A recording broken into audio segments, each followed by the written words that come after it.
Hey guys, welcome back to Dad Journey. I've got Bryson with me Hey again. guys.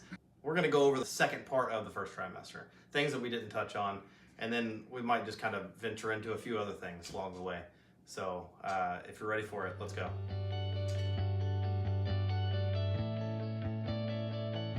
Okay, so picking up from where we left off last time, it has been a hot minute, Yeah. so I'm not entirely sure where that was, but we know that during the first trimester, our wives were pregnant. We do and know so this. there is a baby on the way. Yeah. Okay. I think we talked about all kinds of different things that we were experiencing with the wives and the dynamic, and I think like one of the things that still has not sunk in yet for me, and maybe it will in 2 days when I go for our 20-week appointment, when I see the ultrasound for 45 minutes or whatever it is. One of the things that hasn't really sunk in for me, and I think it happens to most guys, is the fact that like I still don't really fully understand that she's pregnant.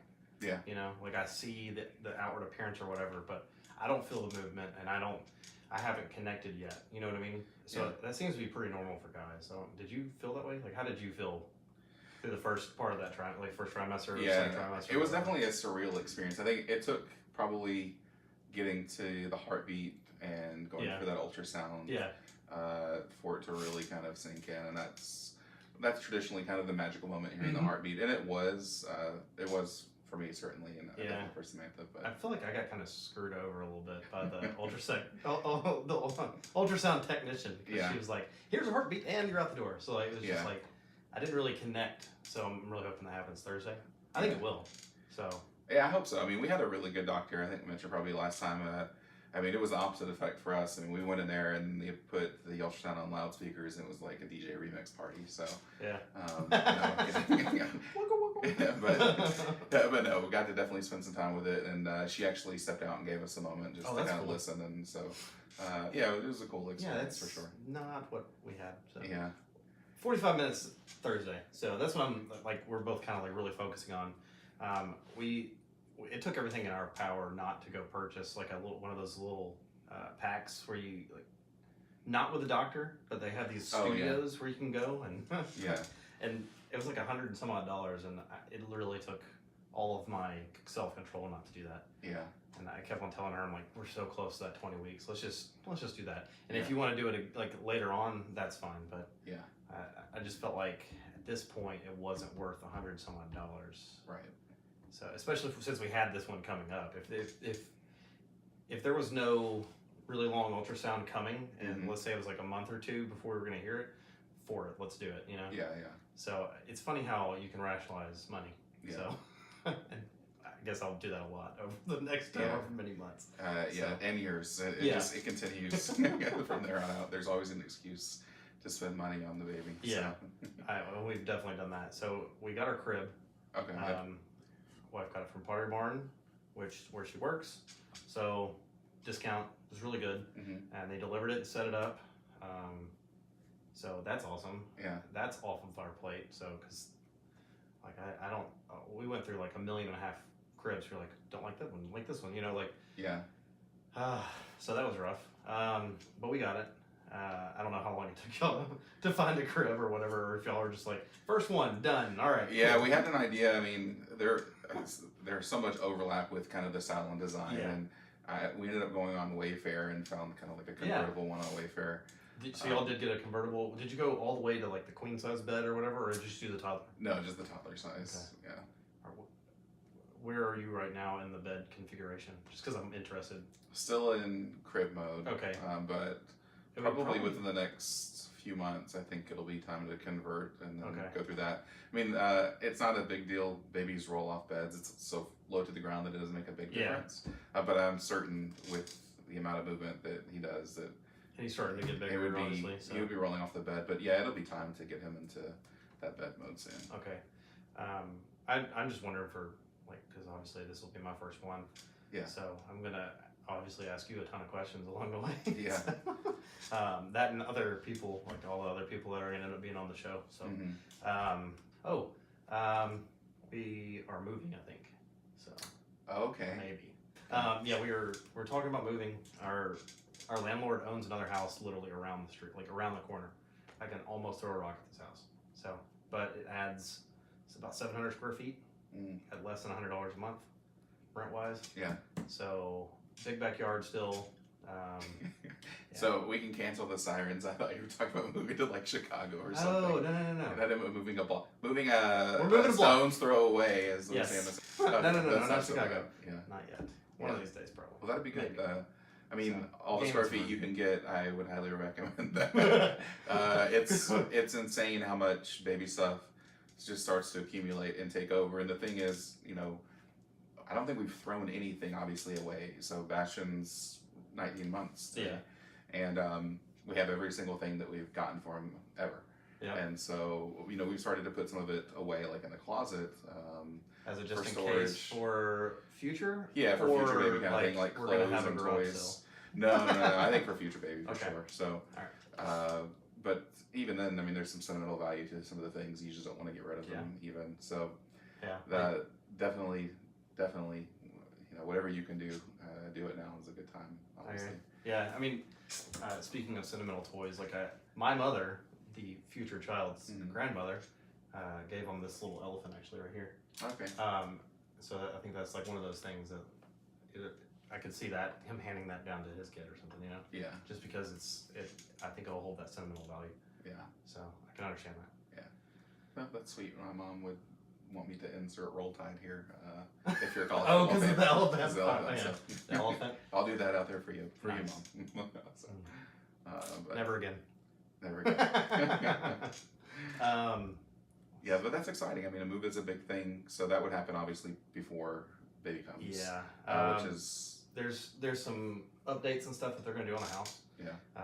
It's got some white carpets in it right now. Oh, nice. So with the kid and animals, we weren't really thinking, you know, that would be a good idea. Right. And it's just outdated, like it needs to be swapped anyway, and she knew that. So actually, for anybody out there, kids or pets or no kids, never get white carpet. It seems like a really bad idea. Yeah. It's like white couches, but I guess it's not as bad. So yeah, I mean they're gonna put hardwoods through it. I was kind of hoping for like carpet in the bedrooms, because I think that would be nicer. But whatever, I can do hardwoods throughout. So yeah, you get an area rug. Yeah, that's how we are, and area rug works out, and they can absorb the falls and stuff. Yeah. The little play mats that you can get. Yeah, like that. Exactly. I'll just cushion his floor. Yeah. Yeah, I think we already have one rug, so for his room, and that's the other thing. The other part of it is like Christy keeps on finding things. Yeah. So every store we go to, it seems like we haven't bought anything for ourselves, and like I don't know, since we found out we were pregnant. So it's all been for the kid. So and I think that'll continue. Yeah, for quite a while. So what else is new with Christy? How's her transformation? I mean, how's she doing? She is getting the bump. Yeah. So which is really awesome for me, because like I said, it kind of that's like the one sign that she's pregnant to a guy. I think, you know. Yeah. Well, look, there it is. She is starting to get a bump, which is awesome. She is actually starting to get sick again a little bit. I think a lot of it has to do with stress, though. She is really stressed out right now. To be expected. I mean, working, pregnant, full-time school, it's rough. Even though we just got done with spring break, instead of going to school, she just worked more. Yeah. So she probably should have taken that week off. So she went in today, and I guess her boss is going to let her take some vacation time and actually get paid for it, which is cool. So she's going to take the rest of this week off and try to recuperate a little bit. Plus, she has this massive accounting test tomorrow. I think it's tomorrow. Yeah. Okay. So that's also, I think, what's causing most of her stress. So, and we were in class today, and she got really dizzy. Like her head was kind of going all over the place. So I got up out of class and ran and got her like a Sprite or whatever, and then a Snickers, because we thought maybe it was a sugar, like low sugar attack or something like that. And it was still going after that. So we sat in the parking garage for like 20 minutes to let it kind of calm down so that she could drive. Yeah. Went home, ate lunch, and then she went to work. She had, I guess, talked to her sister at some point, and her sister said that that's something that happens when you get really stressed. Yeah. So one of those other things that you find out about pregnancy that you have no clue. So. Yeah. Stress is definitely, I mean, it's a factor for a lot of different people. I mean, I think for us, luckily, Samantha, kind of going into the second trimester specifically, that's when I think a lot of the illness and headaches and some of the things that it picked up in the first trimester started to taper off. Yeah. So hopefully it has for the most part. Yeah, so. Look forward to some of that. I mean, but yeah, the stress thing, I can definitely relate. So I mean, I've been gone for a where have you been, Bryson? Yeah, it's been a series of events. I mean, it started I guess towards the end of January, but in the beginning of February, I found out my father had passed away. Yeah. So unexpectedly, kind of started with that, and then I had made the decision. This is my graduating semester of the MBA program at Memphis, and I just wanted to get it done. So I've got 3 classes. On top of? Yeah, 3 classes on top of working full time, on top of raising now 19-month-old, and just having a family and doing all the things. So, So as it should, the channel fell to the wayside, which is totally fine. Yeah. I tried to cover and throw in a video there, and then my life kind of exploded too. So and it's just, that's to be expected. So it's life. Yeah, thanks. I appreciate it. So I mean, that's the takeaway. That if you get one thing from the channel, I mean, life happens. This is just a like I said. I think goes back to why I named it what I did. Yeah. This is a journey for both of us. Yeah. Even though you're already a dad, you're still journeying. You're still pushing forward in life, and we both have to make our own way. And then this is something that we want to do, even if nothing ever comes of it. I still want to do it just to get the information out there and just to tell our story. So I mean, it'll happen when it happens. So if you take some time off, I'll just fill in with the video. So because Christy and I are going to do some other videos together, so we'll figure it out. So no, but it'll be fun, and I think as this semester is now just a month and a half really until we're done here. So then it'll be that'll free up a lot of time. I mean, having three full-time classes, just taking that workload out. I'll have some more time. So looking forward to that. But Chrissy and I, spring break marked the end of one of our classes, so our load kind of lightened a little bit as well. So, which is fantastic because it was an online class, but it had a ton of work crammed into such a short amount of time. So thank God that's over. But it's worth it in the long run. I mean, I see more and more I'm exposed to either through online classes or on campus classes, more adult students returning, people with kids, people having kids, being pregnant, just like Christy. So I mean, it's definitely if the education piece is something important for you for where you want to get into life, and where you want to go, then by all means, it's something you should pursue. I would never let having a kid kind of interfere with that. I mean, it can definitely be overwhelming having the kid, and you can think, okay, I got to put everything on hold, press the brakes. All I can do is focus on the kid, which is true to an extent, but you have to be able to still remember to put yourself first sometimes for mentally, for your health, spiritual, all types of things. That's exactly what you did, and that's what Christy's doing now. So that makes total sense. I mean, when she didn't even consult me as far as which I don't, she doesn't need to. But as soon as she told me, I was like, that's fine. Do whatever you got to do. I mean, that's another kind of takeaway I think for especially the first trimester, because it's kind of a learning curve for the wives as well, like trying to figure out how they function on a day-to-day basis.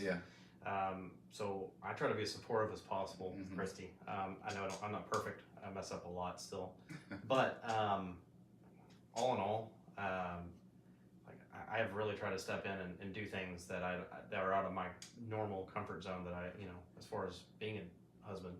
So really tried. So I mean, it's been really crazy. So but we're making it. So the halfway point seems pretty awesome. So I mean, having that support's paramount if it's from a significant other or even just from a family member, mother, father, or brother, sister. Not everybody has the luxury of raising a kid with, as a couple or, parents together. Sometimes it's a single process and it can be a lot more challenging and some sacrifices have to be made. But, just being patient and going through that process of relying on anybody that you can. That's something that I would learn to do early on, which you probably are starting to, is just start relying on people for things if they want to buy things or if they want to just make dinner or just be around and take advantage of that. I think that's a learning curve for a lot of people, is allowing people to do things for them. So I know that Christy and I both are very, not stubborn, but we're very we want to do our own thing. You know, Yeah. we want to be grown-ups. Yeah, independent. So yeah, independent. So. But yeah, I mean, the maturing process happens for parents just as much as, you know, when you have a child and go through that. There's so much for us to learn, and just that, you know, my growth within the last 18, 19 months, Samantha, is our relationship. In addition to Bastion, so there's just so much. Yeah, it really is a life-changing experience. So I'm excited to get to watch you kind of go through that stage by stage too. Yeah, I'm excited too. I'm also scared. Yeah. So, and rightly so. I mean, that's another thing. Like, I think a lot of dads don't talk about is being scared or being nervous. Mm-hmm. So that was my biggest thing as far as like when I found out that Chrissy was pregnant, I was just like, oh God, what do I do? You know? Yeah. So then I started searching for stuff, and literally found nothing. It's really crazy how the entirety of the internet at our fingertips, and there's not a lot out there for guys. Like as far as, you know, my wife's pregnant, what do I do type stuff, or, you know, like what is she going through? So obviously we've talked about the books that we've read, and that was awesome. But that was my aha moment as far as like making this channel and why I wanted to do it. Yeah. So because I knew that I was gonna research stuff and wonder what is happening right now. Like, how do I react? What do I do? Or am I the only one that feels like the world is exploding because of, you know, I don't know. Right. So that was a huge thing for me, was like finding out, okay, it's normal for me to be nervous, but guys don't talk about being nervous, so it makes it less normal. So that was another thing, is like I wanted everybody to know, like, yeah, I'm nervous. It scared me a little bit, even though it was something that we planned. It's just still like, it's not so much like having a kid that scares me, it's the things like doing things right. You know what I mean? So the stuff that you're just gonna figure out on your, like, I watched a guy's video the other day, and he was basically like, you know, I ran out of time. I didn't even read the books, you know? Yeah. He was like, I didn't read the books, but he's like, I just figured it out. Yeah. So that's what I guess I'll just figure it out. Yeah, so I think that's what happens, honestly. You definitely, I mean, with the accessibility of the internet and being able to go on WebMD and all these types of things, especially when, you know, your kid's sick for the very first time. Yeah. There's a lot to go find out, and a lot of misleading places you can look and come to conclusions that you shouldn't. I will definitely say that throughout the entire process, there's a natural instinct that kicks in for parents, and you just kind of know. I mean, there's always the unknowns where you want to, should we call the nurse, or let's call the nurse, or, you know, for the sick things, but just anything in general when it comes to just, you know, how to parent. It just kind of kicks in. You just start making decisions, and then you get into a groove. And I think it was it Amber and Steve Patton that said, like, if you don't call the poison control center at least once in the first year, you're doing things wrong or something. I forget what I think it I was. heard a story like that. So, and that's funny you say that, because I did call the poison control center within the first year. Everybody does. Apparently that's like the thing. I looked away. I remember. I mean.